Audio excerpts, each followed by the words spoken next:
Povedzte mi, kto by nemiloval sledovanie vymazaných scén z filmov? Doteraz si pamätám, ako som ešte na DVD mal prvých Pirátov z Karibiku a objavil som tam sekciu bonusy, kde bolo pár vymazaných scén a ja vtedy ako malý chlapec to bolo pre mňa ako keby som objavil Ameriku. Bolo to niečo neskutočné, lebo to, že boli vymazané, neznamená, že nemôžu ponúknuť zaujímavé momenty. V niektorých prípadoch môžu tieto vymazané scény skutočne poskytnúť dôležitý kontext, ktorý nie je možné nájsť nikde inde v príbehu. Nasledujúce momenty možno zostali v strižni, no stále ponúkajú pohľad a odpovede na niektoré veľmi mätúce otázky. Moje meno je Patrik, vítam ťa na kanáli Ležovič Live a poďme sa pozrieť na 10 vymazaných scén, ktoré vysvetľujú dôležité momenty. Len by som chcel povedať, že toto je 10 scén, ktoré mi napadli ako prvé, ale je ich oveľa viac. Takže ak sa ti bude video páčiť, zanechaj like, aby som vedel, že mám spraviť aj ďalší diel.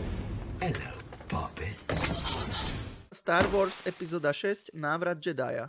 Darth Vader, ktorý vo filme Imperium vracia úder odhaluje, že je otcom Luka Skywalkera, je jedným z najväčších zvratov v histórii kinematografie a umožnil ho Obi-Wan Kenobi, ktorý mladého Skywalkera a teda aj divákov od samého začiatku držal v neistote. Namiesto toho povedal Lukovi, že jeho otca zabil Darth Vader, niečo, čo bolo vždy predmetom sporu medzi fanúšikmi Star Wars. Ale v skutočnosti nebolo ešte rozhodnuté, že toto je tá cesta, ktorou sa príbeh uberie. Ale prečo by Obi-Wan uchovával tak dôležité informácie? Trochu zvláštne, nemyslíte? Nakoniec Yoda vysvetlil Lukovi na smrteľnej posteli všetky klamstvá a tajomstvá, aj keď dialóg bol vystrihnutý v poslednej úprave návratu Jedia. Obi-Wan nepovedal Lukovi pravdu, pretože Yoda mu povedal, aby to nepovedal. Yoda počítal s tým, že Luke porazí Dartha Vadera a keby vedel, že je to jeho otec, bola by to jeho slabina, ktorú vážne v boji nepotreboval. Kill Bill 2. Quentin Tarantino rád naplňa svoje filmy krvavou brutalitou a Kill Bill nie je iný. Skupina, ktorú tvoria Oren Ishii, Vernita Green, Ellie Driver a Bud, všetci sú to násilní vrahovia. A samozrejme samotný Bill, vodca skupiny, je jedným z najputavejších Tarantinových záporákov. Je to pravdepodobne preto, že je úplne na druhom konci tejto stupnice brutality. Dokonca ani jeho posledný boj s Beatrix netrval dlhšie ako 30 sekúnd. Ako teda presne prišiel muž ako tento k tomu, že bol vodca takejto skupiny? Odpoveď je vo vymazanej scéne a je to úplne jednoduché, lebo pravdepodobne je najsmrteľnejší zo všetkých menovaných. Keď bol Bill konfrontovaný s 5 mužmi, ktorí ho chceli zabiť vo vymazanej scéne, zabil 4 bez toho, aby si čo i len vytiahol ruku z vrecka a potom dorazil 5. ako nič. S ohľadom na to nie je divu, prečo stojí na čele tohto neslávne známeho tímu zabijakov.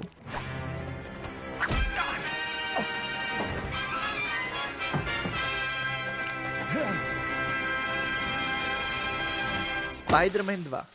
Jednou z najvýraznejších vedľajších postav v Raimiho trilógii je nepochybne J. Jonah Jameson. J.K. Simmons vykreslil postavu k absolútnej dokonalosti, bola skutočnou skúškou trpezlivosti Petera Parkera a často aj jeho morálky. Ale naozaj James nenávidel Spider-Mana? Áno, dá sa povedať, s výnimkou jedného momentu. Takže keď Green Goblin vtrhol do Daily Bugle a chytil Jamesa pod krkom a spýtal sa, k tomu priniesol obrázky Spider-Mana, Jonah ho mohol ľahko nasmerovať Parkerovým smerom. Ale neurobil to. Klamal Green Goblinovi do tváre a povedal mu, že nevie. Ale naozaj ste si mysleli, že to povedal, aby zachránil Petera? Hlavne by chcel zachrániť seba. Tak prečo to urobil? Odpoveď prichádza vo vymazanej scéne zo Spider-Mana 2, ktorá ukazuje, že drsný starý muž nebol tak tvrdý, ako sa tváril. Áno, to je J. Jonah Jameson v obleku Spider-Mana. Voľný deň Ferrisa Bowlera. Je tu niekto, kto hral chorého, aj keď v skutočnosti nebol? Všetci sme to robili, povedzme si úprimne. Potom, čo Ferris nahovoril svojich priateľov Camerona a Sloan, aby s ním strávili deň, šli do toho naplno. Ich voľný deň zaviedol všetkých troch do luxusnej reštaurácie, špičkového múzea umenia a bejsbalového zápasu s jazdou v taxíku. V žiadnom prípade to teda nie je lacné, zvlášť pre niekoho ako Ferris, stredoškolák, ktorý dosť nahlas hovorí o jeho nedostatku peňazí. Ale v skutočnosti bola napísaná scéna, ktorá vysvetľovala, odkiaľ postava Matthewa Brodericka získala peniaze. Ale nakoniec nebola nikdy natočená. Takže toto vlastne nie je vystrihnuté scéna, iba plánovaná scéna, ale chcel som to sem dať, lebo mi to proste napadlo, keď som asi pol roka dozadu o tomto čítal článok. Lebo keď mu jeho otec zavolal z práce, v telefonáte mu povedal, kde sú jeho skríše úsporných dlhopisov. Za mňa je dobré, že sa to ani do filmu nedostalo, pretože aj keď to vyriešilo nezodpovedanú otázku, ako si Ferris doprial svoj slávny deň voľna, určite by ho to posunulo z milého chlapca, ktorý sa snaží urobiť láskavo svojmu priateľovi, na obyčajného zlodeja. A zároveň mi nedáva zmysel, prečo by mu také niečo hovoril otec v telefonáte. Deň nezávislosti.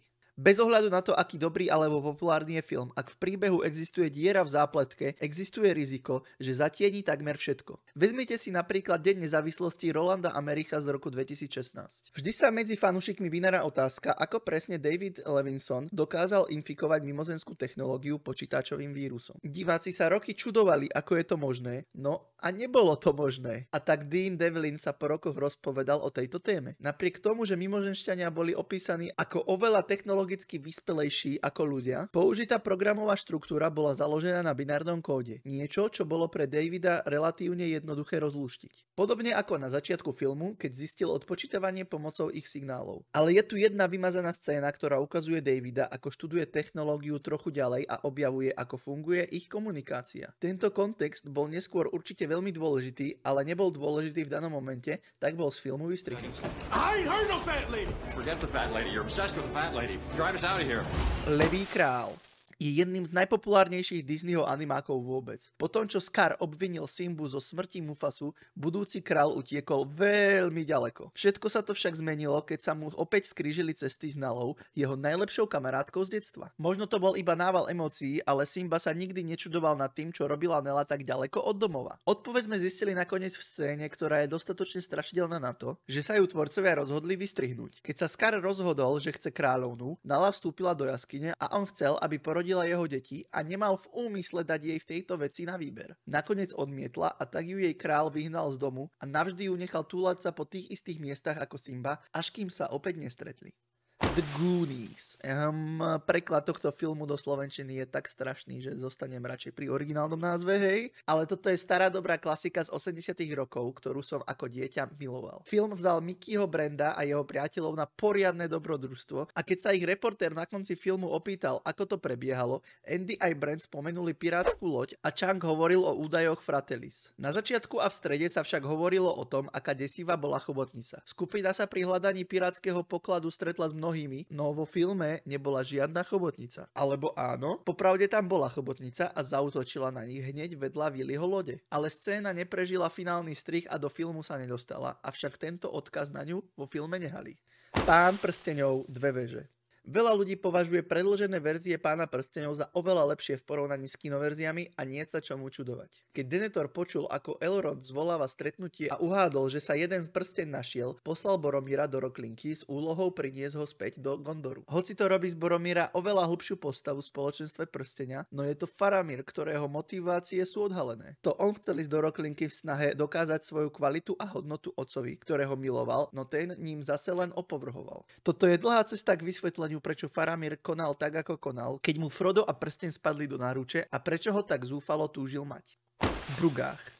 Len málo kto by dokázal natočiť film založený na tom, ako niekto omylom prestrelil malému dieťaťu hlavu. A ako bonus ho ešte k tomu urobiť tak zábavným, akým bol. Ale vďaka Svätej Trojici, Martina McDonagh'a, Colina Farrella a Brendana Gleesona to fungovalo. Ak ste tento film ešte nevideli, odporúčam všetkými 10. No nebola to len sranda. Film mal skutočné srdce a emócie, nie len z Reyovho emocionálneho stavu, ale aj z Kenovej ochoty chrániť ho. Šéf tejto dvojice chcel, aby zabil Reya za to, čo urobil, ale Ken sa rozhodol chrániť svojho priateľa. Čo poháňalo jeho lojalitu? Vo vymazanej flashbackovej scéne Kenovho partnera zabil detektív, ktorého tu nehral nikto iný ako Matt Smith, vošiel priamo do policajného okrsku a ako odplatu stial vrahovi hlavu. Bolo by ťažké otočiť sa chrbtom k takémuto veľkému momentu a preto je Kenovo rozhodnutie postaviť sa na stranu Reya také dôležité.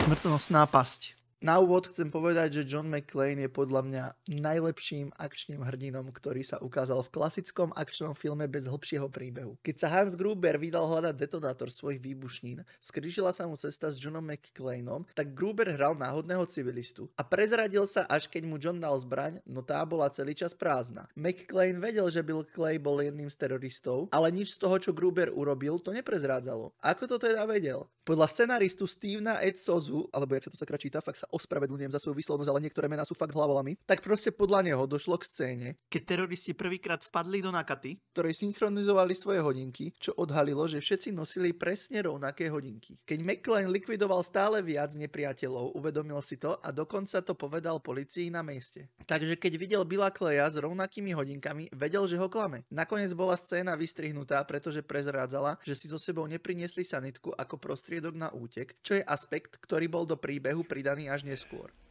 Like you did with Takagi. Oops. No bullets. You think I'm fucking stupid, Hans? Aké vymazané scény z filmov, ktoré dovysvetľujú určité aspekty príbehu, máš ty najradšej? Napíš mi to do komentáru a nezabudni na like a odber.